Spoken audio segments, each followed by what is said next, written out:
የተባለ መምህር የሚመስሉ ሰዎች ሁሉ ሴቶች እህቶቻችንን ለመድፈር በማርክ በምናምን ሰበብ በውጤት ሰበብ እየተባለ የሚያኮላሹ ሰዎች ነበሩ። ፖለቲከኞች የኢህአዴግን ፖለቲካ በዋናነት ስር ሰዶ የምታገኙት በዩኒቨርሲቲዎችና በኮሌጆች ነበር፣ በትምህርት ቤቶች ነበር። ስራ ለማግኘት ኦር የሆነ ቦታ ላይ በሰላም ወጥቶ ለመግባት ብቻ ሲባል ኢህአዴግ መሆን ያው ኢህአዴግ የምላችሁ አማራ አካባቢ ከሆነ ባዴን የሚባለው ያው የኢህአዴግ ሞግዚት፣ በኦሮሚያ ክልል ላይ ኦህዴድ የሚባለው የኦህዴድ ሞግዚት፣ ደኢህዴን የሚባለው በደቡብ ነበር። የውጭ የትምህርት እድል ሲመጣ አማርኛ የሚናገሩና አፋን ኦሮሞ የሚናገረው በመከላከያ ሰራዊትም ሆነ በተለያየ ቦታ ላይ የስልጣን እርከኑን የደረሰባቸው ሰዎች ይቀሩ ዛሬ ወጥተው አማራ ክልልን የሚያበጣብጡ የመከላከያ ሰራዊት አባል የፌደራል ፖሊስ አባል ነኝ የሚሉ ሰዎች በዛን ጊዜ ላይ ሲጋለቡ ሲረገጡ የነበሩትንና ደግ አረጋቸው ኢህአዴግ የሚያስብል እንኳንም ረገጣቸው እንደውም መግደል ነበረበት እስከሚባል ድረስ የሚማግጡ ባለጌዎች ናቸው። ጀነራል ተፈራን ያው ማዕረጉን ቀምቶ የሞት ፍርድ ከፈረደበት ምን አለ በጨረሰው ነበር የሚያስብል ስራ ነው የሰራው። ለምንድን ነው እንደዛ የሚያደርጉት ካላችሁ እነሱ ከሰሩት እነሱ የሰሩትን ነውር ሊያስረሳ የሚችል ነውረኛ ቡድን ይፈጥራሉ።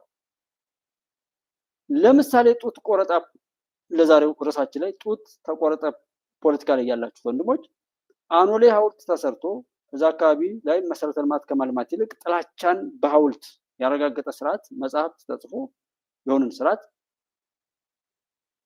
ኢምቢሊየን ነው ገንዘብ የሚመደበው ተሰራና ያንን እያወራ ስትታረቅ ስታወራ የነበርክ ሰው ሰከላ ላይ ማንኩሳ ዙሪያ ወይም ቡሬ አካባቢ ማለት ነው ጡት ተቆረጠ የሚል ታሪክ ከሰራ ያንን ያደረገው አኖሌ ሐውልትን የሰራው ህወሓት ከነበረ ከህወሓት በላይ አላልኩም አኖሌ ላይ ጡት ቆርጧል ብዬ ነበር አማራ አየው እዛው ክልሉ እንኳን የራሱን ሰው ሲቆርጥ አየው አይደል ይላል። ይሄንን እኮ ያደርጋችሁ ያላችሁት እኔ እኮ ማላብራራው ያበደው ምስኪን ይበድና ልኩን ያገኝ ይችላል። አላልኩም አማራ ጡት ቆርጧል ብዬ ታሪክ ጽፌልህ ነበር ኦሮሚያ ክልል አየው አይደል። አሁን ሰው ይሄን ያወሩትና ይሄንን ያደረጉ ሰዎች ምን ያደርጉ አኖሌ ሐውልትን በጎጃም እየተገበሩት ነው። ጡት ቆራጭ አማራ ነው፣ አማራ ጡት ቆራጭ ነው የሚለውን ትርክት ሲደጋግሙ የኖሩ ሐውልት የሰሩ መጽሐፍ ያጻፉ ሰዎች በድሮ ታሪክ ዛሬ ላለመኖር የሚባላ ከንቱ ትውልድ ላይ አላልኩም ወይ ብለው የነሱን የጥፋት ትርክት የፌዝ ትርክት የሚፈጽም ከነሱ በታች ርካሽ ትውልድ ጎጃም ላይ ፈጠሩ ማለት ነው። ስለዚህ አሁን ስለ አኖሌ አታወራም። ጡት ተቆረጠ ከተባልክ እዛው ጎጃም ቤት ላይ ተሆነ መከላከያ በተኛበት ታረደ ከተባለ ይኸው መከላከያ ላይ ያደረከውን ሁሉ ታውቃለህ ወይም ለማድረግ የሞከራችሁት አንድ ቦታ ላይ ፊት ለፊት አልገጠማችሁ መከላከያ ሰዓት አንዲት ቦታ ያው ዘመኑ የርካሾች የቆሻሾች የነውረኞች ሆነና ነውረኛው ነውሩን ሲተፋ ከሱ የባሱ ነውረኞች መጣው የሚያጨበጭቡበት ዘመን ላይ ስለደረስን ይወራል። አፍ ያለው ሁሉ ያወራል፣ ሞባይል ያለው ሁሉ ያወራል። የማይነጋ መስሎት ማለት ይነጋል። ሁሉም የዘራውን ታጭዳለህ። ግን ለሀገርም ይተርፋል። ለጻድቃን የወረደ ለሀጣን የወረደ ለጻድቃን እንደሚባለው እንደ ሀገር አንዲት ፕላኔት ላይ ያለ ነው። እንደ ኢትዮጵያ ውስጥ እንደ ዓለም እንደዛ ስለሆነ የማይጠቅም ነገር ላይ ራሱን ሲመነዝር የሚውል ትውልድ አለ። በሌላ ግርፋትም ቢሆን የሚስተካከል ቢሆን በሰዎች መደረግ ነበረበት። ሙዚቃ ይሰማል፣ ፊልም ያያል፣ ይራገጣል፣ ምን ይላል፣ ሐሜት ይሰማል። ትናንት ወድቆ የሚፈራገጥበት ቦታ ላይ እዛው እያንፈራፈረ የሚያቆየውን በሽታ እየቃረመ ይሰማታል እንጂ ከዛ ከወደቀበት የሚያነሳው ነገር አይሰማም፣ ለመስማትም አይፈልግም። ደሞስ ብሎ አዋቂ በጎ ነገርን ከአንደበታችን ለማውጣት እንዴት አይነት ጣረ ሞት እንደሆነ መተንፈስ ሁሉ ነው የሚያውቀው። ስድብ፣ ጥላቻና ምናምን መባላትን ግን ሞልቷል። ትንሽ ትልቁ ይችላል። እሱ እከሌ ይችላል። አብይ የሰራውን ማየት የማይችል እኮ ሸውራራ አይን የተገጠመልን እኛ ከወያኔ በላይ ወያኔዎች ስለሆነ፣ ከሻቢያ በላይ ሻቢያዎች ስለሆነ፣ ከግብፅ በላይ ግብጾች ስለሆነ በሽታው እስከ አብይን እንደ አብይ አይቶ ትክክለኛውነቱን ከመፍረድ ይልቅ በተቃራኒው እሱን እንጥላለን ብለን ራሳችንን እየገለበጥን እሱን የሆነ ነገር ጋር እንላለን እያል ራሳችንን ከተራራ ጋር እያጋጨን እየተፈጣፈጥን ያለበት ዓለምን ለመረዳትና ለማወቅ ወጦ ለመግባት እንኳን ተውት፣ ሌላው ነገር የማያስችል አቋቋምና ሂደትን እየኖር ነው ያለ ነው። ሞባይላችን ምን ምን እንዳለው አይዶን ስንት ሰው እንደሚያውቀው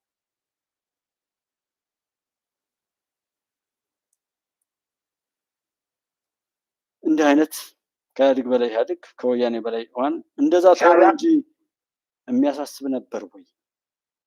ነበር። ያሳስባል። እውነት ያሳስባል። ወያኔ እውነት ያሳስባል።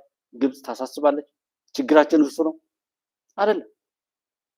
የአሜሪካ ህግ እኮ ነው። የአሜሪካ መንግስት ህግ እኮ ነው።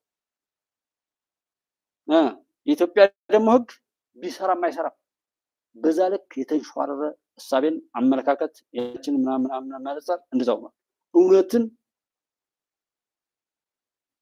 ለመሄድ እርቃንን እየዞሩ መሄድ እንደሆነ ጽድቅ እየታየ ስለሆነ በዛ ስሜት ነው ማለት ነው የሁሉ ነገር የተፈጠረው። ዞሮ ምንዘራውን ነገር ማወቅ ይኖርብናል። ዋናው እሱ ነው። እኔ አሁን ስለ መሳይ ባወራ ብዙ ሰው እኔ እኮ መሳይን ማመጣው ልስቅበት ነው። በነገራችን በተለይ አሁን እንዳለውበት ከመሳይ የመሳይ ተከታዮችን ነው የምስቅባቸው። ማመጣውም ለዛ ጀስት ከሚናገረው የሚሰማው ከሚሰማው የሚናገረው እያልኩ ላፌዝባችሁ እንጂ አሳስባችሁኝ አይደለም። አሹር ኒውክለር ይኑርህ ዶላር ይኑርህ መንግስቱን ተራ ዜጋው እውነትን ከያዝክ ብቻ ታሸንፋለህ። ከአንተ ጋር እኔም አብሬያለሁ። ከዛ ውጪ ዶጋመር ትሆናታለህ። የኢትዮጵያን እውነት አትቀይርም ነው። የተበደሉት የሚካስበት የፈጣሪ ጋር ያለው ግብግብም እኮ በቃ የኖህ ዘመን ላይ የፈረደው ጌታ አሁን መፍረድ አለበት። ፖለቲካው እንዴት ነው ሲዘወር የነበረው ካላችሁ አንድ ትንሽ ነገር ዝም ብዬ ላሰማችሁ እስኪ። ሰላም ጤና ፍቅር በረከት ተመኘንላችሁ ወደ ቤተሰቦቻችን በያላችሁበት የዓለም ዳርቻ ሁሉ እንደምንቆያችሁን አንድ አዲስ መረጃ ደርሶናል። ውድ ቤተሰቦቻችን ይህ መረጃ እጅግ በጣም አስደንጋጭ ሆኖ አግኝቼዋለሁኝ። ዓለም አቀፉን ማህበረሰብ ከፍተኛ የሆነ ድንጋጤ ውስጥ እየጨመረ ነው። ጉዳዩ ቪየትናምን የተመለከተ ቢሆንም ዓለም አቀፉ ማህበረሰብ በከፍተኛ ድንጋጤ ውስጥ ነው የወደቀው። ቪየትናም ፍሪዝ አድርገዋለች ባንኩን። ወደ 86 ሚሊዮን የሚሆኑ ዜጎቿን አካውንታቸው ተዘግቷል ማለት ነው። ይህም ደግሞ በባዮሜትሪክ መታወቂያ አይዲ የተነሳ ነው። ይህም ማለት እንደዚህ ይፈጥናል ብለን ባናስብም ሁልጊዜ ዕለት ዕለት ከእናንተ ጋር እንገናኝ ነበረ። በዚህ ዝግጅት ማለትም በዮሐንስ ራእይ ላይ የተገለጸው የ666 የአውሬውን ቁጥር በእኛ ውስጥ ለመቅበር መጀመሪያ የሚሄዱት ያው አይዲው ላይ ነው ማለት ነው። ማይክሮቺፕ አይዲው ላይ ተቀብሮ ልክ እኛን እንደ እንስሳ ነው የሚቆጣጠሩን ማለት ነው። እግዚአብሔር አምላክ ለእኛ ነጻ ፈቃድ ስትሆን አይዲ ማውጣት እንዲህ ማለት አካውንታችሁ መቆጣጠር አዎ ነው። ይሄ በመንፈሳዊ በኦርቶዶክስ ስም የተቀበረ ፖለቲካ በብዙ ቦታዎች ይሏቸው ትንቢተኛ ነን ይሏቸው። አሁን ይሄ 666 ነው። እንትን ይሄ ምንድነው? ቪዛ ካርድ አታውጡ፣ ኢቲኤም አታውጡ፣ ባንክ አትጠቀሙ። ንግድ ባንክ የሆነ ጊዜ ታስታውሱ ከሆነ የንግድ ባንክ የአካውንት ቁጥሮች ሲደመሩ 66 ነው የሚሆኑ ብለዋል። እሱ አልበቃቸው ብሎ ችግኝ ሲጠገልም ች6 ግ6 ኝ6 አብይ ችግኝ የሚለው 666 ስለሆነ ነው አሉ። 666 ምንድን ነው? የሰይጣን አባል ሆኖ 500 ሺህ ብር እንስጣችሁ የሚሉ ቲክቶከርስ እና ብዙ ሰዎች አሉ አይደል? የትኛው ነው ሰይጣን? መንገድ ዝጉ የሚለው፣ ስርዓተ መንግስት አፍርሱ የሚለው፣ የሀገር ጠበቃ የሆኑ መከላከያ ሰራዊት ላይ ተደብቃችሁ ተኩሱ የሚለው፣ ስርዓት አልበኝነት በቤተ ክርስቲያን ሁሉ እንዲነግስ 4 መስቀል አንጠልጥለው ሰው ግደሉ ብለው የትኛው ነው ሰይጣን? የትኛው ነው 666? ዓላማው ግን ያንን እያወሩ ቃሉን የማይሰብኩት አትግደል፣ በሐሰት አትመስክር፣ የሰው ገንዘብ አትመኝ፣ አታመንዝር። ይሄን ሲመቱ ይሄን ስጥ፣ ጠላቶቻችሁን እንደ ራሳችሁ አድርጋችሁ ውደዱ፣ ጃኬትህን ቢወስድብህ ሸሚዝህን ጨምረህ ስጠው፣ የሚረግሟችሁን መርቁ ያለው የኢየሱስ ክርስቶስ ቃል አያስተምሩም? ስለ ሰይጣን የሚያወሩት እነሱ ሰይጣን ካልሆኑ በስተቀር ማለት ስለ መግደልና መገዳደል አንደበቱ ሁሉ የተሞላ ሰው ጀስት የሚችለው ያንን ስለሆነ ነው። ስለ ሰይጣን የሚያወራ ሰው ራሱ ሰይጣን ስለሆነ ነው። እንዴት አወቀ ስለ ሰይጣን? የኛ ሀገር አሉ የሆኑ ሚዲያዎች ዶቼ ቬለ፣ ቪኦኤ፣ እነ ዋዜማ፣ ማናቸው አዲስ ስታንዳርድ እና ሌሎች መሰል ሚዲያዎች መንገድ ተዘጋ፣ ሌላው እኮ ሰው አልሰማም፣ ሰዎች በጭካኔ ተጨፈጨፉ ይሏቸዋል ዜናው። እንዴት አወቁ? ሰዎች ታገቱ፣ እንዴት አወቁ? እንዴት አወቁ? ያን ድርጊት እነሱ ካልፈጸሙት ወይም ያን ድርጊት ከፈጸመው ኃይል ጋር ካልሆኑ እንዴት አወቁ? ሰው አይጠይቅም? እንደዚህ በስመ አብ ወወልድ ወመንፈስ ቅዱስ አሐዱ አምላክ ብለው ይጀምሩና ከዛ ቀጥሎ ያለው ይህንን ቃል ማፍረስ ነው። ግብጾች ባለፈው ኪንግስ ኦፍ ጣናለን ከፈለግን እንስሶችን ገዛለን፣ እናረባለን፣ እናሸክማቸዋለን። ማረድ ካለብን አርደን እንበላለን። እኛ ስልጣን እግዚአብሔር እነሱ ላይ እንደሰጠን ለእኛ ግን ነፃ ፈቃድና በራሳችን ላይ የመወሰን ስልጣን እግዚአብሔር ቢሰጠንም እነዚህ እንግዲህ ኃያላን ብለው ራሳቸውን ያስቀምጡ መንግስታት ግን የዓለምን ሕዝብ በአንድ መንግስትና በአንድ ሃይማኖት ለማድረግ የመጨረሻው ጫፍ ላይ ደርሰዋል ማለት ነው። ከፍተኛ የሆነ ድንጋጤን ፈጥሯል። ይህ በቪየትናም ታሪክ የመንግስት ቁጥጥር እንግዲህ ከጦርነት ወደ ዲጂታል ቁጥጥር ሄዷል ማለት ነው። ቪየትናም በታሪክ ሰው ይህን ያለ ሰው ይህን የሚሉ ሰዎች ወዳጆች ቢሆኑ ምን እናድርግ? በቃ እንዲህ ሊያደርገን ሊቆጣጠር ነው መንግስቱ። ምን ማለታቸው እነሱ አማጺ ሁኑ፣ ከዘመኑ ተለዩ ነው እንጂ የሚሏቸው ይሄ ነገር እንዲህ አድርጎ መንግስት ሊጠቀምበት ስለሆነ ይሄን ስታወጡ ይሄን መንገድ ተከተሉ፣ ይሄ ነው የሚጠቅመው፣ ይሄንኛው ነው መከተል ያለብን። ስለዚህ ፋታ አይሰጡንም። እንኳን ሊያስተምሩን እኛ እንኳን ቆፍረን በቻልነው አቅም ከሌሎች ጋር ሸር እንዳናረግ ከሌ ገደለ፣ ከሌ መጣ፣ ከሌ ደመሰሰ፣ ከሌ ማረከ፣ ከሌ ወጣ፣ ከሌ ገባ ብለው ጊዜያችንን በሙሉ በሰቀቀን በዋይታና በልቅሶ በጭንቀት ይሞሉ። በሁሉም ቦታ ላይ የነሱን የረከሰ ነገር እኛ ጋር መጠው ጥለው ለመሄድ ብቻ ነው የሚያዘጋጁ እንጂ መፍትሄ አያወሩ። ይሄ ደግሞ አሁን ሶሻል ሚዲያ ላይ ባስጨበጨበውና ባስጨፈረው ልክ የሚገኘው ነገር ቢመጣ እንዴት ብዬ ላስጨፍረው? እሱን እኔም ተምሬያለሁ። እኔ ራሴን ሆኜ የራሴን ነገር ልናገር ሰው አሁን 2 ዓመት ይሞላኛል። ታህሳስ 4 ቀን መናገር ከጀመርኩ። ስለዚህ እኔ ያልተናገረ ምን ውጤት አመጣው? ከዚህ በኋላስ በምን መልኩ ነው መሄድ ያለብኝ የሚለው ግፊታችን ነው፣ የኛ ተሳትፎ ነው የሚወስነው። እነዚህ እንደዛ ይሏል። ሰው ዲጂታል አይዲ አታውጡ ነው፣ ባንክ አካውንት አትጠቀሙ ነው፣ ይሄን ዓለም አትወቁት ነው። ገዳም እንዳንሄድ ገዳሙን የሽፍታ መጠለያ አድርገው። እሺ የት ነው? ምን ለማለት ነው ይሄን የሚናገሩት? ጠይቁ እስኪ ሰዎች። እኔ አውቃለሁ እኮ እኔ እኮ ለራሴ አይደለም እዚህ የምናገረው። እኔማ 96 ጀምሮ ምናምን ገብቶኛል። በቃ እኔ የማውቀውን ነገር ማካፈል አለብኝ እና እኔ የኖርኩትን እውነት ነው መናገር የምፈልገው። ላይቭ ላይ የምሰራበት አንዱ ነገር እሱ ነው። ያንን ነገር ተናገረ ሰው አይጠቅም፣ የራሱ ጉዳይ፣ እሱ ይከስራል። እኔ ችግር የለብኝም፣ ግዴታን ተወጥቻለሁ ማለት ነው። ስታክ ቢያደርግ ተቆጣጠርን የሚሉ ሰዎች መብራት ቢጠፋ ኔትወርክ ቢጠፋ ይሆናል። አሁን የአቪዬሽን ስህተት ብንፈጥር በሳይበር ጥቃት ቢደርስባት ሀገሪቱ ምን ይላሉ እነዚህ አፋቸውን ከፍተው እኛን ለመብላት የተሰለፉ ባንዳ፣ ጽንፈኛ፣ ባዕዳ ምናምን የሚባሉ ጠላቶቻችን? የሆነ ስህተት ብንፈጥር እኛ አሁን እዚህ ፋኖ እንደዛ ሆነ ምናምን የሚለው ብዬን የምናደደውም ለዛ ነው። ስንት ትግል አለ የማይነገር፣ መነገርም የለበትም። ለምሳሌ ኢትዮጵያ መከላከያ ሰራዊት የባህር ኃይል ወደዛ ሄደ ምናምን እንደዛ ማለት አልፈልግም። እመሳሳለትን ነገር አልናገርም። ጠላትም እንደሆነ ብሎ የሚለው ሌላ ነገሩን ደብቆ የሚሰራውን ሁሉ እየሰራ ያ ነገር ከመወራት ባለፈ የማይጠቅመው ሲሆን ነው የሚሆነው። እኔ ሀገርም የመከላከያ ሰራዊትን የሀገር ጉዳይ ነው፣ ያ በሙያው ነው መገለጥ ያለበት። መከላከያ ታመመ፣ ከሌ ተወረረች፣ አሰብ ተከባለች ምናምን በፕሮፓጋንዳ የሚያምን መንግስት ካለ አይዶን ነው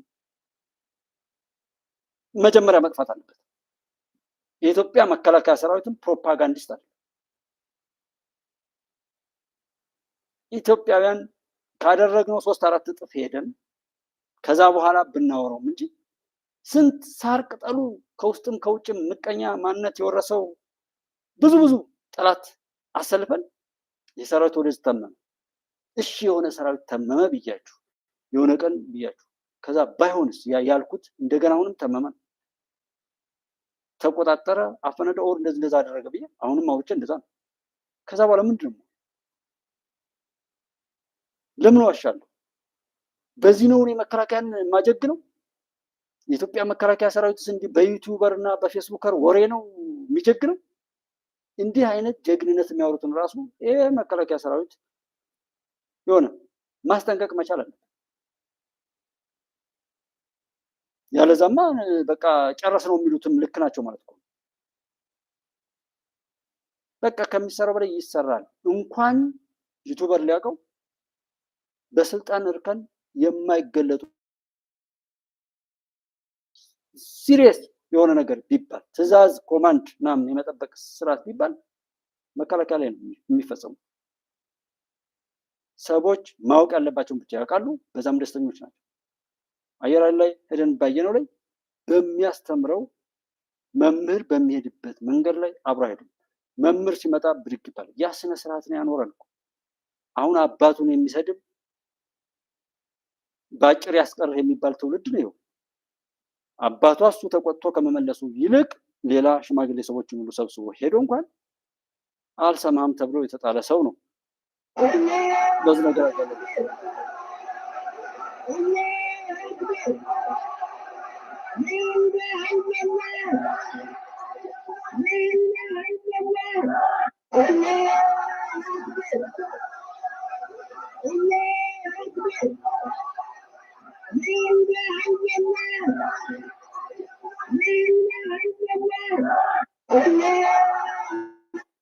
ፋኖን ለቆይታ እየተባለ እዛ የሰራውን ነገር ነው። ግን ሰው ስንቱን ይሰማል አይዶን ነው።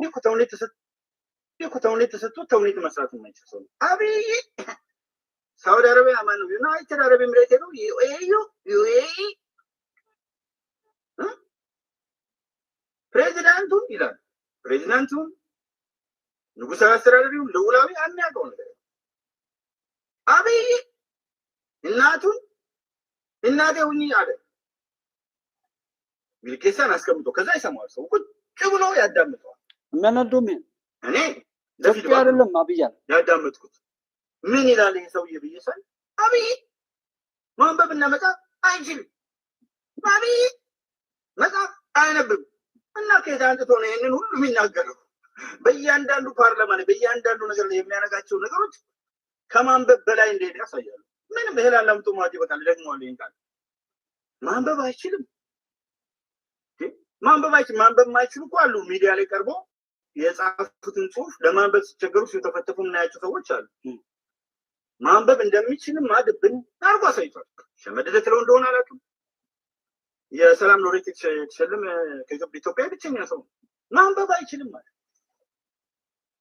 መጻፍ አይችልም ማለት ረግርም ነው የሚለው። ማንበብና መጻፍ ሳይችል አውጥተው ደቡብ አፍሪካ ላኩት ወያኔዎች። ማንበብና መጻፍ ሳይችል ይሄ ሚልኬሳ መጣ ተናገረ። አብይ እንዲህ ብሎ ነበር አለ። እኔ አድማጭ ተመልካቹ ምን ያህል የተንሸዋረረ ምን ያህል የጽንፈኝነት የዘረኝነት የሻቢያና የህዋት የግብፅ በሽታ እንዳጠቃው እንዳንሸዋረረው እንዳጣመመው እኔ መድኃኒዓለም ራሱ በጨረሰው ሁሉ ነው የሚያሳይ ነው። ሞተ አነ ያነባል አልተማረም። አዳሜ ተሰብስበ ፊርማ ሰባስበን እኔ ያየን የሰማን ሰው ሁሉ እንዴት አድርጎ ይስቅባቸው ኢትዮጵያዊ ነኝ በሚሉ ሰዎች ነው። ፊርማ አሰባስበን ትራምፕ በቻለው አቅም ኖቤል ለመሸለም ይሰራል። አይ ቲንክ ኔትወርክ ያለ አይመስለኝም። መስራት ባለብን ልክ እንሰራለን፣ መጓዝ ባለብን ልክ እንጓዛለን። ለዚህ ሁሉ ክራይሲስ የትግራይ ክራይሲስ ዋና ተጠያቂው ሻዕቢያ ነው። አስረግጬ ነው የምነግርህ። አንተ ነህ ወይስ ሌላ ሰው ነው?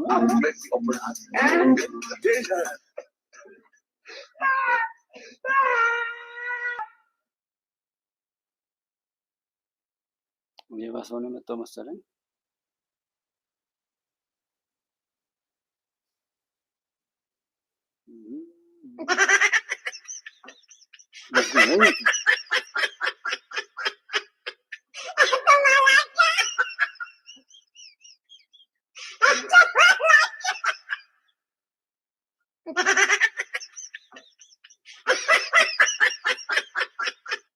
ይሄን በየመሉ የሚያስተናክር ሰው አይኖርም ማለት ነው። እንደዚህ አይነት ወደ ነው በቃ Okay, record. That's okay. He can record. Even you want to stay on the line, that's okay too. That's okay too. He wants to stay on the line, that's okay too. Because just thank you. This is the law of America. Thank you. Yeah, bless America. You know, this is the secret. Yeah. Thanks, America. You know, this is the law. I would like people to separate. Yeah, thank you. Yes, we are surprised. You know, just like that. Thank you. Good deal, like ተመስገን ይላችሁ። ነገ በህግ ደግሞ እናንተ ስትመጡ በሙሉ ነው የምናስረክባችሁ። ይኸው አሁንማ ውስጥ ነን ያለ ነው። አሁን ውስጥ ነን። አሁን ደብዱ አታስወጣ። ይኸው ቀኑ አረደው ሀብታሙ አሁን ተረከበ። አሁን ተረከበ። ተመስገን ቆመን ያለው አሁን ይሄ በሌሎች ሚዲያዎች ላይ ተፈጥሮ ቢሆን እነዚህ ሰዎች እንደዚህ ቢሆን ኖሮ እንዴት አድርገው ይጮሁ ነበር። በእንግሊዝ ላይ አቤ ቶክቻውን እንደዛ የጮሁ የሚዲያ አባል እሱ ሚዲያ ነው ያለው።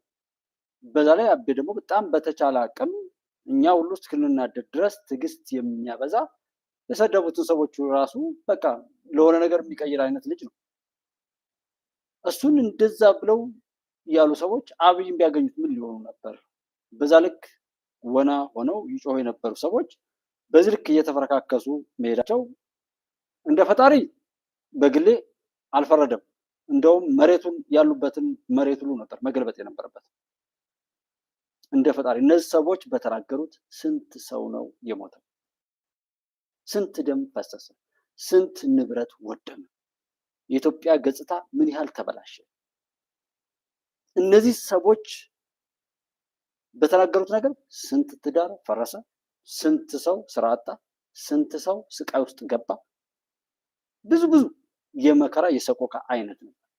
እንደነዚህ አይነት በሽታዎችን አደንዛዥ እጽ ብዬ እምላቸዋለሁ። የአደንዛዥ እጽ ህግ አውጪ ነን የሚሉ ሀገራትና መንግስታት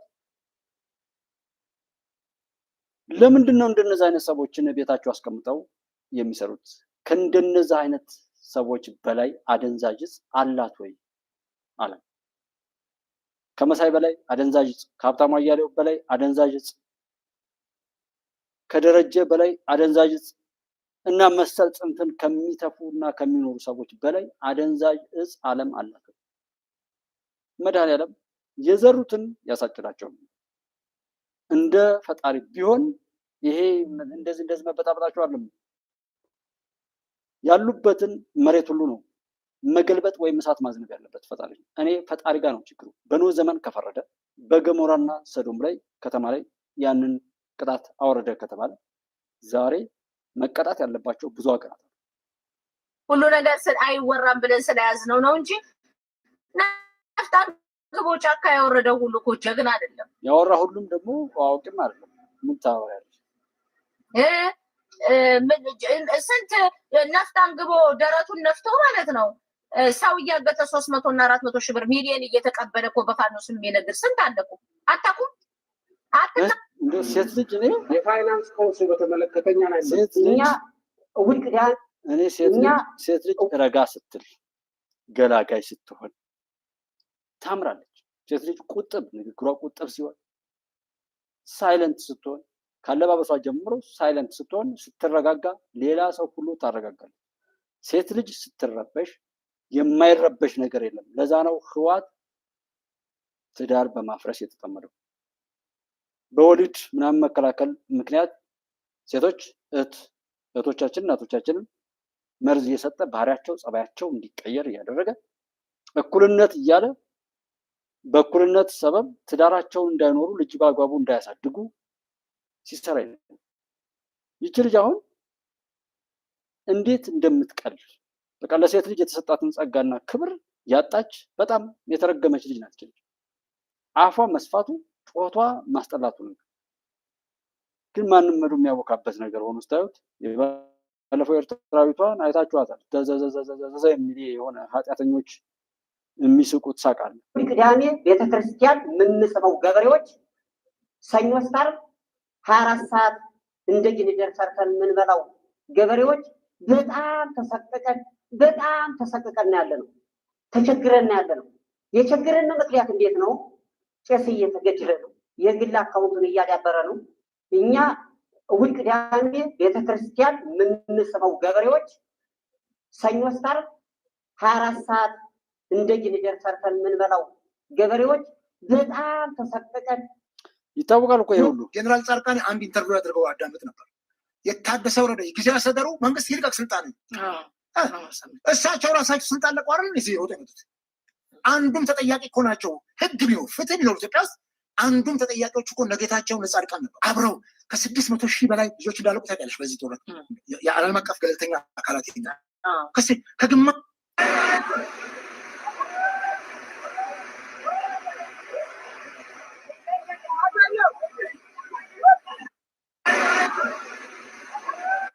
አንድ ምጠይቅህ አሁን ፋኖ ፈርሟል ወይም በዚህ ተስማምቷል ብለህናል።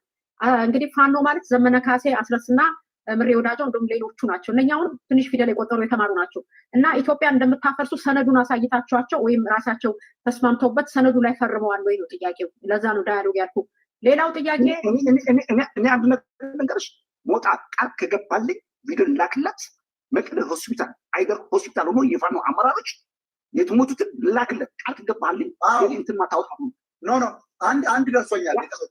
ከአይደርስ ብዙዎች ልክላት ሆነ የራሴ ሌላ ጨምረላ አንድ ብቻ ነበር የደረሰ ብዙዎች የተመቱ በጥይት ድሮን የተመቷል። ኦኬ ሌላው ምሬ መቀሌ እኮ ነው ዛሬ ምሬ መቀሌ። አዎ ለነገሩ ስታሊን ሃይደር ሆስፒታል ሄዶ እንደታከመ ወጥቶ ነግሮናል። ይሄንን አሁን ነው የምልሽ። አሁን ተጠናክረን ስለተመጣ እንደገና መምጣት ብለውት መቀሌ ገብቷል። ይገርምሽ። አዎ ግን ሌሎች ጥያቄዎች አሉ። ሊሚትድ ነው ያልከው፣ በረጅም ገመድ አስረኸው አንተ በፈቀድከው በአንተ በቲፒኤልኤፍ ውጨት ነው ማለት ነው ፋኖ የሚንቀሳቀሰው። ሊሚትድ ያልከው ይሄ እናቴ ትሙት 100% በቃ ፋኖ እመኒ ማለት ነው። እኛ ከፈቀድንለት ውጭ አይደለም።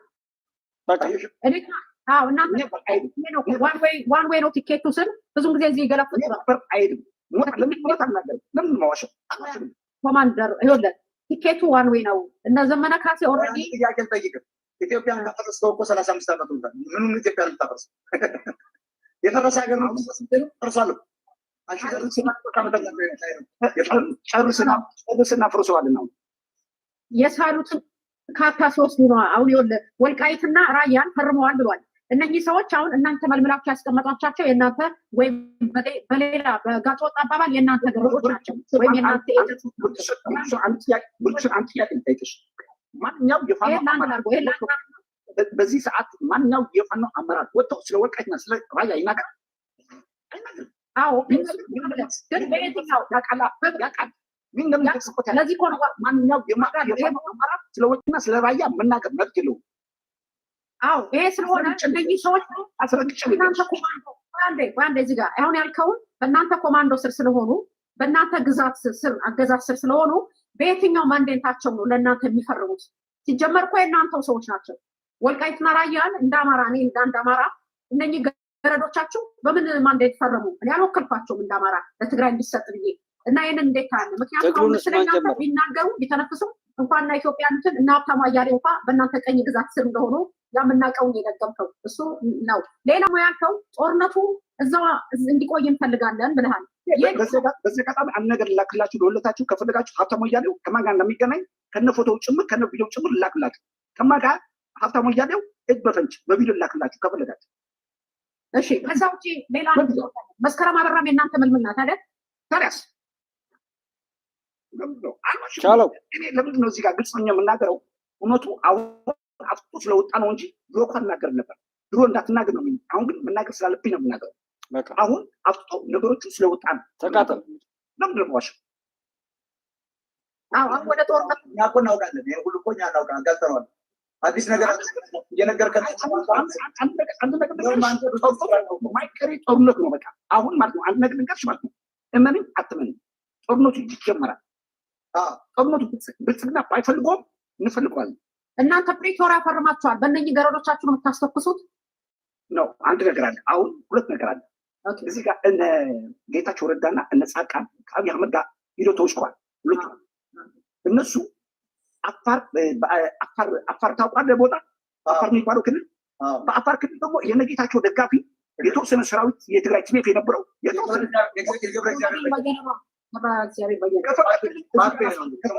ከፈቀድክልኝ እዚህ ጋር ላሳይ ይችላለሁ። በፎቶቹ እንዲያውም ከትናንት ወዲያ ልክ እዚህ ጋር ወልዲያ በፋኖ ተከቦ የኢትዮጵያ የብልጽግና ሰራዊት በኢትዮጵያ ተከቦ ከአፋር አምጣል የጌታቸው ረዳ የብልጽግና የሚደግመው የሚያለብሰው ራሽን ይሰድለት ምናምን ነገር እና አድነን ተብሎ ፋኖ ለመውጋት ወደ ወልዲያ ሄደው ነበር። ቃፋን እሱ የትግራይ ተወላጆች ናቸው። ፋኖ ለመውጋት ሄደው ነበር። እዚህ ጋር የሞቱት በአላማጣ የኛ ሰራዊት ስሌት አለዛ ከቋላ አላማጣ ውስጥ ስሌት አለዛ ትግራይ ዲፌንስ ፎርስ እዛ ጋር ይሄ ከሃዲ የሆነ ደግሞ የነጌታቸው ረዳ ደግሞ አፋር ሀራ መሬት ብሎ ተቀምጧል። እሱ ለብልጽግና ምናምን ለመርዳት የተከበበውን የብልጽግና ለመርዳት ሲሄድ ሁለቱን የተወጋው ረግፏል። ፎቶ ልላክልህ ከፈለግ ቴሌግራም አለ ከፈለግ ረግፏል። ማን ያስረግፎን አውቃለኝ ፈቅደናል። እዚህ ጋር ውሸት ነው የምትሉት እኛ የተናገርነው መረጃ እናቴ ትሙት እግዚአብሔር ምስክሬ ነው። ነው እኛ እኮ አለን መረጃ ወንድሜ፣ እናውቀዋለን። የምትለውን አንተኛ ያለውን እየደገምክ ነው እንደው ሰው ይስማህ ብለን ነው እንጂ ኦልሬዲ የምናውቀው ጉዳይ ነው። ክልል ውስጥም ጦርነቱ እንዲቆይና አማራው እንዲዳከም ያደረጋችሁት ራሳችሁ መሆናችሁን አንተም ተናግራል። ጦርነቱን ይሄ ፋኖ ብለን የመጣ ነው እኛ ህዋቶች ነን የሚል ነው ሰውየው የተናገረ ያለው። የሆነውን ነገር ሁሉ እንደዛ እያለ ነው እዚሁ ጋር ያው እንግዲህ ቀርቷል ማለት ነው። ስለዚህ አስረስ እያለ ያለው ምንድን ነው? በቃ ከክልሉ አንወጣም እዚሁ እየደቀቅን ነው ነው ሚኒሻውና ፋኖ አይደል እየተዋጋ ያለው አንድ ባለመሆን የስልጣን ጥመኛ በመሆን ገና ካሁኑ ስልጣን በመናፈቅ የመጣ ማረኩ የምትለው ገደልኩ የምትለው ለብሶ አጥቦ አይጠሬ ለብሶ አይደምቅ የምትለው የምትሰድበው ያጎትህ ልጅ ሚኒሻው እኮ የታዘዘውን ነው የሚያደርገው። መሳሪያን አምጣ እንዳይቀማ እና ተነስመት አንተ በስሩ የለ በቁጥጥሩ ስር የለ ልጆች አሉት ምን አሉት። የራስን ልጅ እያመጣ የራስን ሰው እያመጣ የራስን የህዝብ ቁጥር የራስን አምራች ኃይል እየቀነስክ አጎትና ክስትን እየገደልክ ኢኮኖሚውን ሀገሩን እያደቀቅ ትኖራለህ ማለት ደም እየተቃባ ትኖራለህ። እናንተ ያላችሁ የሰው ኃይል የታወቀ ነው። ሀገሪቷን የተቆጣጠረው የኢትዮጵያ መንግስት የሚመራው ኃይል ደግሞ ያለው የሰው እሱ 130 ሚሊዮን ህዝብ የሚመራ የሚያስተዳድር ነው። በገንዘብም በደሞዝም የሰው ኃይል መተካት ይችላል። 1 ሚሊዮን 2 ሚሊዮን መተካት ይችላል፣ ማምጣት ይችላል። ምንም ችግር የለበትም። ጎጃም ያለው የትግል አይነት እኮ ሸሽቶ መያዝ ነው ምናምን የሸሸ እንዴት ነው ስቦ ማስከዳት? ጎጃም ያለው ችግሩ ምንድን ነው? ወታደሮች የሉ፣ ወታደራዊ ባለሙያዎች የሉ። ፖለቲከኛው ነው እየመራ ያለው፣ ጠበቃ ነው እየመራ ያለው፣ ሰባኪ ነው እየመራ ያለው፣ አንደበት ብቻ ነው እየመራ ያለው። ጎጃም ስትመጣ ግን ሁሉ ቦታ እንደርጎ ዝንብ ያለው ይሄ ሰው ፓስተሮች ናቸው የሚሆኑት። እነ ማማሩ መልኬ፣ እነ አስረስ ማዕሬ፣ እነ ፓስተር ዳዊት ማዕሪ፣ እነ ባየ ደስታ ምናምን ናቸው። እውነቱን ነው መነጋገር፣ እውነቱን ነው ማውራትም እውነቱ። በረሃ አባይ በረሃ ቁጭ ብለህ እዛ ስትተኩስ ብትውል ለሽመልስ አብዲሳ ምኑ ነው? ለአብይ አህመድ ምኑ ነው? ምንም እንደው እስኪ ስፒኪንግ አሁን ባለው ሪያሊቲ ፋኖ ብቃት ያለው ኃይል ይዘውን የተነሱት ተስፋ ሊሰጥ የሚችል አይነት ነው የሚልበት ደረጃ ላይ አይደለም ያለው። ብረት አግልህ ቀጥቅጠህ ካላቃናኸው በስተቀር እንደዚህ ሰብስበህ እባካችሁ ለለምነህ የምታቃናው ኃይል አይደለም። ይሄው እኮ 4 ኪሎ ሳይገቡ እርስ በርሳቸው ሲባሉ እናያለን ያለ ነው። ከመባላታቸውም አንድና ሆነው መጡም በላይ ስልጣን ላይ ቢይዝ እንዴት ሊያስተዳድር የሚችልበት ብሉፕሪንትም የለውም። ብቃት እስካሁን ድረስ እንዳየነው ብቃት ያላቸውም ሰዎች ወደፊት ወጥቶ አላየንም። አምሶሪ ብዙ ሰው የዘመነ ደጋፊዎች ከዘመነ በላይ ሰው ሊፈጠር የሚችል አይመስላቸውም። የእስክንድርም እንደዚሁ አሁን ትንሽ እየቀነሰ ቢመጣ እኔ እስክንድርም ይሁን ዘመነ ተቃውሞ ይሁን ተለያይተው ሀገር ሊያስተዳድር የሚችል ብቃት አላቸው የሚል ኢሉዥን የለኝም። ይዘውት የመጡት አጀንዳ ይሄ ከየት ይጠበቃል? አያዙን አይቶ እንዴት ሆነው ነው የመጡት አይታወቅም። ይሄ እውነት ከነዚህ ሰዎች ውጤት ተጠብቆ ነበር? እንዴት ማንን እርስ በርሱ ተባልቶ እንደዛ አድርገው አይደለም የሰሯቸው? በኢትዮጵያ ምድር ላይ የመጨረሻው ርካሽ የሆነ የጥፋት ኃይል ቢኖር ይሄ ነው። መሳይ ዛጋ ምን አገባው? ይሄ ዘመድኩን ምን አገባው? የህወሓት ስታሊንን ጨምሮ ምን አገባቸው? የህወሓት ብቻ የሻዕቢያ ቁችሎች ምን አገባቸው? በዛ ተጠቅልለው እኛ ፋኖንን ብለው ለምን ይጮሃል? ትንሽ ትልቁ ገብቶ የሚያወካው በሁሉም ቦታ ላይ እየተኳረፈና ተስፋ የቆረጠ ሁሉ ተሰብስቦ የሚጨፍርበት የጥፋት ምትረክ የደምድም አይደለም። እና ደግሞ ጭራሽ ስለሆነ ነገር ጋር ደግሞ ይታሰብ ነው። በህዝብ የተመረጠ ፓርቲ፣ በህዝብ የተመረጠ ስርዓት ነፍጥ ባነገበ ጫካ በወጣ እንደ ሾላ ዝም ብሎ የሚረግፍ ስርዓት አይደለም። ህግና ህገ መንግስታዊ ስርዓትን ተከትሎ የተሾመ ፓርቲ ይጸናል፣ ይቀጥላል። ማንም ነፍጥ ስላነገበ 6 እና 7 ክላሽ ህዝብን በየቦታው በየአቅጣጫው ስላስጨነቀ መንግስት ስርዓተ መንግስትን ሳያስከብር ይቀራል ብሎ ማለት አይደለም። ንጉስ አበራ እባላለሁ። ምስራቅ አማራ ቀጠና አሳምኖ ሚኒሊክ ህዝብ ኮራንድ ህዝብ ግንኙነት ኃላፊ ነኝ። ያው እንግዲህ የሳንቃን ህዝብ ስላገኘ ነው እጅግ በጣም በሽ ነው። እዚህ በፊት ብዙ ጥላታችን ብልጽግና ብዙ ፖለቲካ የሰራበት ማህበረሰባችን ነው። ብዙ ተበሳቁሎ የኖረ በብዛት ፋኖ አካባቢውን አልተንቀሳቀሰበትም። እንደሌላው አካባቢ በደንብ አደረጃጀትም ፖለቲካም አልተሰራበትም። ግን ሆኖም ስንገባ ያገኘነው ህዝብ እጅግ በጣም አማራነቱ የገባው የተረዳ ማህበረሰብ ነው። አንድ ቀን ፋኖ ሳያወያየው በዚህ ልክ ማግኘታችን ለእናንተ ከፍ ያለ ምስጋና አለን። ጥላት ሲላችሁ የኖረው ነገር አለ አይደል? ፋኖ ይደፍራል፣ አባወራ ቤት ይገባል ምናምን ሲል ይኖረዋል። እኛ የእናንተ ልጆች አባወራ ቤት የሚገባ ፋኖ አይደለም። እኛ ስታሳድጉኝ ያሳደጋችሁን እንደው መቼም የነውር አይነት እንትን ነው የምታዩትና ዞሮዛ ሳንቃ የሚባለው ላይ አንድ ነገር ልንገራችሁና በራሱ የገጠመውን ነው። አንድ ታሪክ ማለት ያው ለምንም የማይጠቅም ጥላት የበለጠ መዳማቱን መቋሰሉን ነገ ያንን እያከከ እየቀሰቀሰ አጥፍቶ ጠፊነትን እያባባሰ ለመቀጠል የጥፋት መጨባበጫ የሆነ ነገር እየፈጠረለት ስለሆነ ነው ደስተኛ እየሆነ ያለው።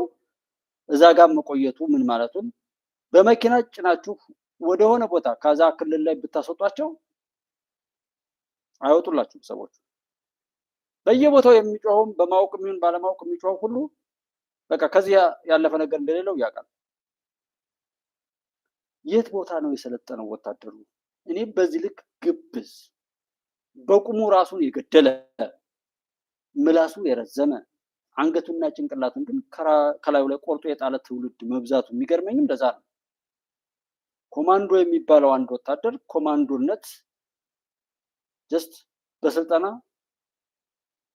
ሲጀመር ጀምሮ የገባው ሁሉ አይመረቅም መከላከያ ሰራዊት ላይ። በዛ ላይ ደግሞ አየር ወለድና ኮማንዶነት በጣም ብዙ ዋጋ የሚከፈልበት ነው። ከአካል ጉዳት እስከ ህይወት መስዋዕትነት ገና በትሬኒንግ ላይ ማለት ነው። ኮማንዶ መሆኑና እንደዛ መሆኑ የሚገርመው በብዙ ልምምድ የተገኘ ብዙ ዋጋ በመክፈል የተገነባ ጥንካሬና ውጤት ስለሆነ ነው። የማንም ምላሳም እንዲህ በቀላሉ የሚሆነው ቢሆን እኮ ኮማንዶነት አይገርምም። ፋኖ አይታወቅም። በዚህ ልክ ኢትዮጵያ ውስጥ አልነበርንም። አሁን አሉ የምንላቸው ጽንፈኞች ሁሉ ምናምን የት ቦታ ነው የሰለጠኑት? ማን ነው ያሰለጠናቸው? እሱን ለማድረግ የሚያስችል አቅም ነበራቸው ወይ? እና ሌሎች ነገሮች የሉም ወይ? ያንን የምናገናዝብበት ነገር የምናጠራበት ነገር የለም ነበር ወይ? ያልገባኛለው ነገር ይሄ ነው። በጣም እና እነዚህ እንደዚህ ይሏል ባላለው ምስራቅ አማራ ቀጠና አሳምኖ ሚኒሊክ ዕዝ ኮራንት ህዝብ ግንኙነት ኃላፊ ነኝ። ያው እንግዲህ የሳንቃን ህዝብ ስላገኘ ነው እጅግ በጣም ደስ ብሎናል። እዚህ በፊት ብዙ ጥላታችን ብልጽግና ብዙ ፖለቲካ የሰራበት ማህበረሰባችን ነው። ብዙ ተበሳቁሎ እና ይሄ ሳንቃ ላይ አንድ ሰውዬ በሬ ይሸጣል። በሬ ሸጦ 70 ሺህ ብር ነበር የሸጠው። ማታ ጭንብል ለብሰው መጥተው በሬ ይሸጣል፣ የሸጥክበትን ብር ታመጣለህ ይሉታል። እኔ ብሩን ባንክ ነው ያስገባሁት፣ አሁን አልያዝኩትም። ስለዚህ ምን ላደርግ አመጣዋለሁ? እሸጨዋለሁ። አዎ ብሩን ግን እዛ ነው የሸጥኩት ያስቀመጥኩት ብሎ ይናገራል። ነገ በዚህ ሰዓት ካላገኘን እንገላለን ይሉታል። ስለዚህ እሱም ባለው ስለፈራ ሄዶ ብሩን ተሸክሞ መጣ። እየመጣ እያለ ኬላ ጥለው ነበር በዛን ወቅት ማለት ነው። ይሄ የቆየ ነው ቪዲዮ በነገራችን ላይ ነው። እዚህ ላይ ብዙ ማጣራት ያለብንም ለዛ ነው። ገና እንዲህ አይነት መሰባሰቦች ምንም አይነት ግጭት ሳይፈጠር በፊት ነው እንጂ ከዛ በኋላ ላይ አንድ ቦታ ላይ አይደለም መሰባሰብ፣ እርስ በርሳቸውም ነው የሚመታቱት። እሱ እውነታው ነው፣ የሚሸፈን ነገር የለው። ይሄንን ቆሻሻ ነገር እሸፍናለሁ ብሎ የበለጠ መቆሸሽ አያስፈልግም። በቃ ከዚህ በላይ ቆሻሻነት፣ ከዚህ በላይ ጽንፈኝነት፣ ከዚህ በላይ ርኩሰት የለም እና የሚሸፈን እንዳልሆነ ማሰብ ይኖርብናል። ከዚህ ጋር የሚቆሙና በዚህ ጽንፍ ላይ የሚሄዱ ሰዎች የተረገሙ ነውረኛ የሆኑ እጅግ በጣም የረከሱ ሰዎች ብቻ ናቸው ከዚህ ጽንፍ ጋር የሚቆሙት። ወይ ዝም ይላሉ፣ አሊያም ሀገር እንድትቀጥል የሚፈልጉ ሀገርን ለማስቀጠል ዋጋ ለሚከፍለው መከላከያ ሰራዊት ይወግናሉ እንጂ ከዚህ ጋር የሚቆሙ ሰዎች በሙሉ እርቃናቸውን በራሳቸው የሚያረጋግጡ ናቸውና ሰውየው ኬላ ጥለው ሲፈትሹ ያን ብር አገኙበት። እንዴት ይህን ብር ወደ ልትወስደው ነው ለማን ልትሰጥ ነው ብለው ሲመረምሩት አይ ትናንትና ፋኖ ነኝ ብላችሁ መጣችሁ ነበር፣ መጣችሁ ዛሬ ይህን ካላመጣው እንደምትገሉ ይነግራችሁኛል። ስለዚህ ለእናንተ ነው አላቸው ሰውየው ማለት ነው። እኛ አልመጣንም፣ ስለዚህ ይህን ያደረገው ሰው ማን ነው ብለው ሄደው በተቀጠረው ሰዓት ላይ የሚመጣውን ሰው ለመያዝ ቦታ ይዘው ጠበቁ። በኋላ 3 ሰዎች መጡ፣ ጭንብል ለብሷል፣ በቁጥጥር ስር አዋሏቸው። ከዛ ውስጥ አንዱ የራሱ ልጅ ነበር፣ የሰውየው ልጅ። እጅግ አሳፋሪ እኮ ነው የምላችሁ። ለዛ ነው ልጅ አባት ታግቻለሁ ብሎ አባት እናቱን ገንዘብ ለመቀበል ራሱን የሚያግት ሰው እዚህ አዲስ አበባ ዶክተር ተብሎ 5 ሚሊዮን እና 3 ሚሊዮን የጠየቀው ሚስቱን የጠየቀው ዶክተር ሁሉ የማናየው ጉድ የለም። ትውልድ ነው የጠፋው፣ ሰብዕናችን ነው የረከሰው። አሁንም ችግሩ እንዲፈታ ከሆነ ሰው መሆን ላይ እንስራ። ችግሩን እያወራን ምናምን ለመቀጠል ከሆነ በቃ እናውራ ላይ ጫፉ ላይ እንዲፈታ ከሆነ ሰው ላይ ነው የምንሰራው፣ ሰው መሆን ላይ። ከዛ በኋላ ነው ሃይማኖት የሚቀጥለው፣ ህግም የሚሰራው፣ መንግስትም ስልጣን ማንኛውም ነገር የሚሰራው ሰው ከተሰራ በኋላ። ሰውነት ከፈረሰ በኋላ ሰውነቱን ያጣ እንዴት የት ብታስቀምጡት እንዴት ሰው ይሆናል? እንዴት የተስተካከለ ነገር እንጠብቃለን? አባቱን ከሌሎች ግብረ አበሮቹ ጋር ሆኖ የገደለ ወር ብዙ ነውር የተፈጸመበት አለ። እሱን ዛሬ አይጠቅምም። እሱን ማውራት ጥላት ብቻ ነው የሚጠቀምበት። ጭንብል ለብሶ አባቱ የሸጠውን በሬ አባቱን ለመቀማት የሚሄድ በዚህ ልክ የአውሬነት ባህሪ የተጠናወተ የሰው ልጆች የኃጢአት ፍሬ ነው ቀጭ ሆኖ እንጂ ከዚህ ባለፈ ከከለጋ የለም። ዛሬ እውነቴን ነው የምላችሁ፣ ህወሓት ተዋግቶ ያሸንፋል፣ ሻዕቢያ ተዋግቶ ያሸንፋል፣ ፋኖ ነኝ የሚለው ተዋግቶ ያሸንፋል። የሆነ ነገር ምንም ጦርነት ቢጀመር ተባልቶ ለማለቅ የመጀመሪያ ድሩን የሻዕቢያና የህወሓት ሁኔታዎች የባሱ ናቸው። ምክንያቱም ሻዕቢያም ሆነ ህወሓት እጆቹን እያስረዘመ አማራ ክልል፣ ኦሮሚያ ክልል፣ አፋር፣ ሶማሌ፣ ቤንሻንጉል ሲያበጣብጥ ኖሯል። እሱ ቤት ላይ ሌሎች ገብተው አበጣብጠውት ሞክረውት አያውቁም። እኛ በቻሉት አቅም አባልተውን የሚችሉትን ያክል አጠፋፍተውን አቋስለውን ነው ያለን። እነሱ ጋር ምንም ነገር አልተሞከረም። ዛሬ ጌታቸውን ቢሰድቡት ወሩ ጻድቃንን ቢሰድቡት ወይም ሻዕቢያ ብርጌና አህመዱ ምናምን ቢሰድብ እነሱ ጋር ምንም ነገር ቢጀመር ቶሎ ለመጥፋት የነሱ ይብሳል። ተባልቶ ለማለቅ ብቻ እድሉ ይሆናል። ለዛ ነው ያንን ቆሻሻ ነገራቸውንም ቢሆን በሌላ ቦታ ላይ ለመጨረስ እየሞከሩ ያሉት። በዛ ልክ የረከሰ የራሳችን ስራ ነው እንጂ እየሞገተን ያለው እውነታው የሆኑ አይደለም። በዛም ይሁን በዚህ ሰዎች እኔም እናንተም ሌላው ሰው የምናወራው ችግር ነው ካል እሱን ሊፈታ የሚችል ቁልፍ በማዘጋጀት ያንን ችግር ባለመድገም ትናንት ሆነ ብለን ተቆጨንበት ያልነውን ነገር በእኛ አማካኝነት እንዳይፈጸም በማድረግ ነገሩን መከወን እንጂ እዛ ያወራነውን እኛ በባሰ ነገር ካላልነው እኛ ዋና ጠላቶች ነን ወይስ ምንድን ነን? ያን ትርክትም የፈጠርነው እኛ ነን ብዬ ነው የማስበው። አማራ ክልል ላይ የመጣው ጃዊሳ ፋኖ አማራን ለማጥፋት በኦሮሚያ ክልል፣ በደቡብ ክልል፣ በሶማሌ ክልል፣ በአፋር በተለያዩ የሀገሪቱ ክፍል ላይ ትርክቱን ከማዛባት ጀምሮ አማራውን ሲያዋርድ ሲገል የነበረው የደምቢዶሎ 17 ተማሪዎች ምናባዊ ትርክት አይሻ የምትባሏ እንትን የሆነ ነው ትርክቱን ውሰዱና ከዛ በቴሌግራም ቻናል ላይ ሰዎችን በገጀራ እየጨፈጨፉ ይልኩልን የነበረውን ነገር በሙሉ ይሄ ቡድን ሲከውነው የነበረው ነበር ማለት ነው። ምክንያቱም አንድ ሰው በአንድ ቀን ደግ አይሆንም፣ በአንድ ቀን ቸር አይሆንም፣ በአንድ ቀን ገዳይ አይሆንም፣ በአንድ ቀን ባንድ አይሆንም። የኢትዮጵያ ድል ይቀጥላል። ሰው ለሌሎች አይደለም ራሱን ለማትረፍ የሚገባውን ያድርግ። አብራችሁ ስለነበራችሁ አመሰግናለሁ። ኢትዮጵያ ታበጽሕደዋ በእግዚአብሔር። የኢትዮጵያ ድል ይቀጥላል። ብታምኑም ባታምኑም ይሄ አይቀየርም። መልካም ጊዜ